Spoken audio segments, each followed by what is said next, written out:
पाकिस्तान के आर्थिक राजनीतिक हालात कैसे हैं ये बताने की जरूरत नहीं है। पाकिस्तान में अल्पसंख्यकों का क्या हाल है पूरी दुनिया जानती है। अल्पसंख्यक तो छोड़िए, अहमदिया मुसलमान भी पाकिस्तान में कट्टरपंथियों की नफरत के शिकार होते हैं। पाकिस्तान को अपना घर नहीं दिखाई देता, उसे भारत दिखाई देता है। दिल्ली के तुर्कमान गेट पर अतिक्रमण के खिलाफ एक्शन को मजहबी रंग देने के लिए पाकिस्तान की प्रोपेगेंडा मशीन एक्टिव हो गई।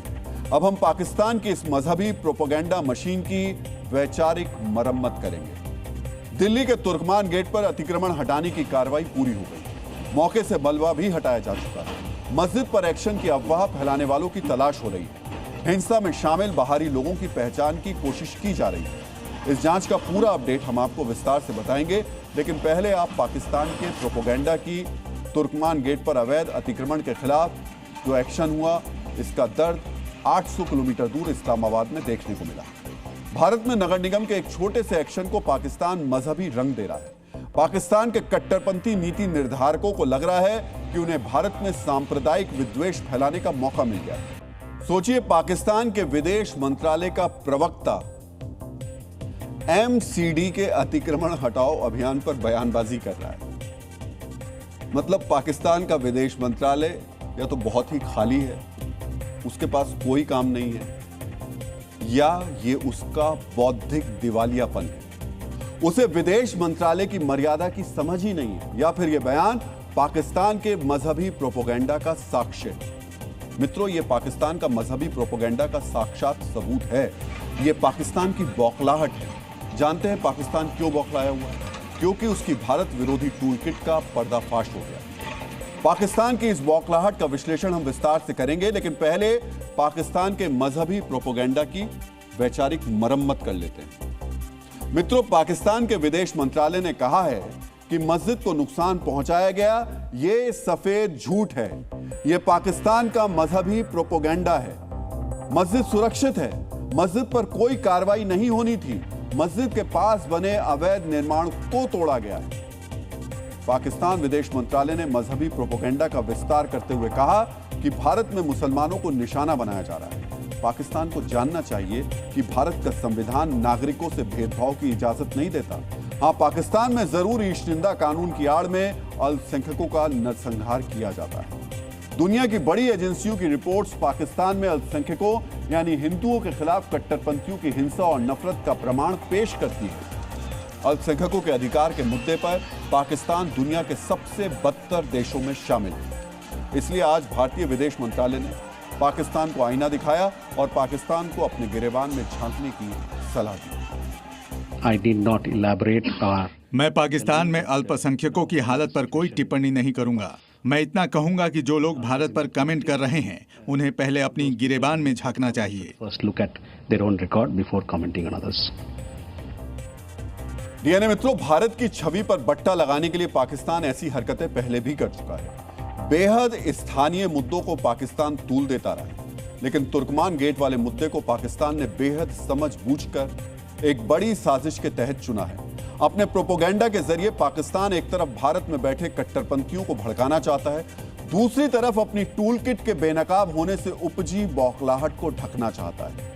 अब पाकिस्तान की भारत विरोधी टूलकिट वाली साजिश को आप समझ लीजिए। तुर्कमान गेट पर मस्जिद तोड़ने वाली जिस अफवाह को पाकिस्तान पूरी दुनिया में प्रचारित करने का प्रोपेगेंडा करा रहा है, वही काम पाकिस्तान के कुछ वैचारिक बंधुओं ने पुरानी दिल्ली में किया। इसके लिए सोशल मीडिया को हथियार बनाया गया। पुलिस ने अफवाह फैलाने वाले 10 सोशल मीडिया इन्फ्लुएंसर्स की पहचान की है। इन्हें पूछताछ में शामिल होने के लिए नोटिस भी दिया गया है। इनमें से 4 प्रमुख अफवाहबाजों की जानकारी अब हम आपको दे देते हैं। पहला है सलमान खान। इंस्टाग्राम पर इसके 23 लाख फॉलोअर्स हैं, जबकि फेसबुक पर करीब 4 लाख फॉलोअर हैं। इसने मस्जिद पर एक्शन वाली अफवाह फैलाई थी। इसके बारे में कल हमने आपको विस्तार से बताया भी था। दूसरी है एमन रिजवी। इसने भड़काऊ पोस्ट की। ये खुद को एनजीओ से जुड़ी बताती है। ये शाहीन बाग में CAA के खिलाफ प्रदर्शन में एक्टिव थी। तीसरा है खालिद मलिक। ये यूट्यूब और इंस्टाग्राम पर सक्रिय है।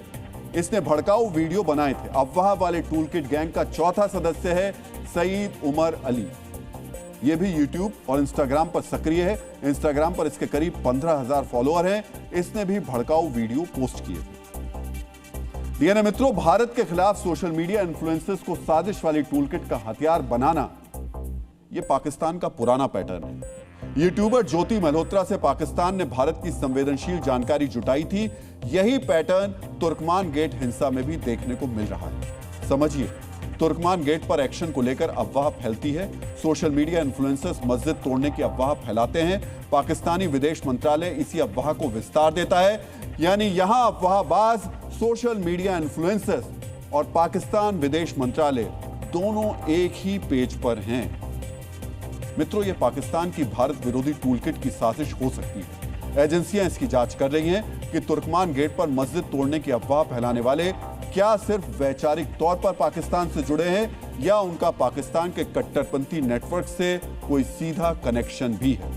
अब समझिए, तुर्कमान गेट पर हुई अतिक्रमण विरोधी कार्रवाई से पाकिस्तान को इसलिए दर्द हो रहा है क्योंकि उसकी भारत विरोधी टूलकिट बेनकाब हो गई है, नाकाम हो गई है। सोशल मीडिया इन्फ्लुएंसर्स के जरिए हिंसा कराने की उसकी साजिश को ध्वस्त कर दिया गया है। डीएनए मित्रों, अफवाह वाली टूलकिट के सदस्यों से पूछताछ में साजिश के तार खुलेंगे। सच सामने आएगा कि हिंसा की साजिश किसने रची थी। इस टूलकिट का सरगना कौन है। पुलिस ने पत्थरबाजी के आरोप में अब तक 13 लोगों को गिरफ्तार किया है। आज पथराव करने वाले मोहम्मद इमरान को भी पुलिस ने पकड़ लिया। पुलिस ने आज एक वीडियो भी जारी किया। वीडियो में पुलिस ने बताया कि कैसे पत्थर बरसाने वालों के खिलाफ एक्शन हो रहा है। जिन लोगों ने पुलिस पर पत्थर बरसाए, कैसे उन्हें गिरफ्तार किया जा रहा है। दिल्ली पुलिस ने तुर्कमान गेट पर हुई पत्थरबाजी के आरोप में सुल्तानपुरी के इमरान को गिरफ्तार किया। जामिया इलाके में रहने वाले एक सोशल मीडिया इन्फ्लुएंसर से पूछताछ हो रही है। अब समझिए, तुर्कमान गेट से 20 किलोमीटर दूर है सुल्तानपुरी का इलाका। तुर्कमान गेट पर रात के करीब 1 बजे के बाद पत्थरबाजी हुई थी। सवाल यह है कि इमरान तुर्कमान गेट पर कर क्या रहा था। क्या तुर्कमान गेट पर हुए पथराव की घटना में बाहर से आए उन्मादी शामिल थे। ये सवाल इसलिए उठ रहे हैं क्योंकि संभल और बरेली में हुई पत्थरबाजी में भी यही पैटर्न देखने को मिला था। यानी मित्रों, अब इस पैटर्न को ध्यान से समझिए। नवंबर 2024 में संभल में जामा मस्जिद के बाहर पुलिस पर पथराव हुआ था। अब वहां मस्जिद पर एक्शन की गई, उड़ाई गई। यहां पथराव में बाहर से आए उन्मादी शामिल थे। सितंबर 2025 में बरेली में पुलिस पर पथराव हुआ। यहां भी अफवाह के बाद हिंसा हुई। जांच में यह तथ्य सामने आया कि हिंसा से पहले बाहर से आए 5000 उपद्रवी मस्जिदों में रुके थे। अब 2026 की शुरुआत में ही दिल्ली के तुर्कमान गेट के पास पुलिस पर पत्थर बरस रहे हैं। बाहर से आया एक पत्थरबाज पकड़ा गया है। तो क्या दिल्ली में भी संभल और बरेली वाला पैटर्न दोहराया गया? ये तथ्य संकेत दे रहे हैं कि तुर्कमान गेट के पास पथराव अचानक नहीं हुआ था। ये पथराव तत्कालिक आक्रोश की उपज नहीं था। कट्टरपंथियों ने हिंसा की साजिश की थी। पथराव के लिए बाहर से उन्मादियों को बुलाया गया था। पहले से ही मस्जिद तोड़ने की अफवाह फैलाने की तैयारी की गई थी। यानी सोच समझकर हिंसा की टूलकिट तैयार की गई थी। इस टूलकिट में शामिल हर हिंसक औजार की भूमिका तय कर दी गई थी। सोशल मीडिया इन्फ्लुएंसर्स को मस्जिद पर एक्शन की अफवाह फैलानी थी। बाहर से आए पत्थरबाजों को पुलिस पर पत्थर शुरू करना था।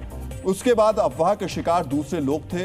इसीलिए अब मुस्लिम धर्मगुरु भी इस पथराव पर सवाल उठा रहे हैं। दिल्ली में बरेलवी मुसलमान दूर रहें, उसकी वजह यह है कि ये तबलीगी जमात के दो ग्रुपों की आपसी रंजिश और आपसी टकराव की वजह से ये हालात वहाँ पैदा हुए। पुलिस ने सतर्कता बरतते हुए इस हिंसक टूलकिट वाली साजिश को फ्यूज कर दिया। इसी की बौखलाहट तुर्कमान गेट के कट्टरपंथियों और इस्लामाबाद में बैठे उनके वैचारिक आकाओं में दिखाई दे रही है। पुलिस की जांच जैसे जैसे आगे बढ़ेगी, इस बौखलाहट की तीव्रता वैसे वैसे और बढ़ेगी।